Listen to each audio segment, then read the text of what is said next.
I came today because I thought that somebody who had been around when the first one, when the CRA actually was put together, should kind of give us a little history on it. The CRA came about because there was some distrust in the community with the police department. In fact, there have been several shootings. In fact, police involved killings, actually, of civilians, in which there was a lot of controversy about, as you all may recall, in the early 90s. And about the mid-90s, early 90s, the city suggested as a way of dealing with all the controversy, the Civilian Review Authority.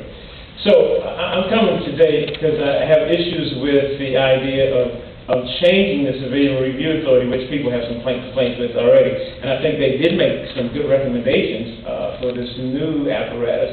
But my thing is, why can't we do the new things within the old institution? Why can't we just prove what we have? Because at bottom, really, the reason we have a Civilian Review Authority, folks, is because people don't feel comfortable reporting misconduct to the police.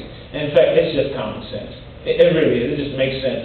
I mean, when people go into the police department, more often than not, folks are a little hostile. It makes sense. It's my team versus your team. Unfortunately, it's the way things are in the world. And I think that the Civilian Review Authority ought to stay in the hands of civilians. I disagree with the assistant directors who give a narrow definition of what the Review Authority does. I think that one of the most important pieces of it is that it is in the hands of civilians. I think when you tie the police in with it, it just muddies the water, makes it more difficult, and makes people more distrustful of the process.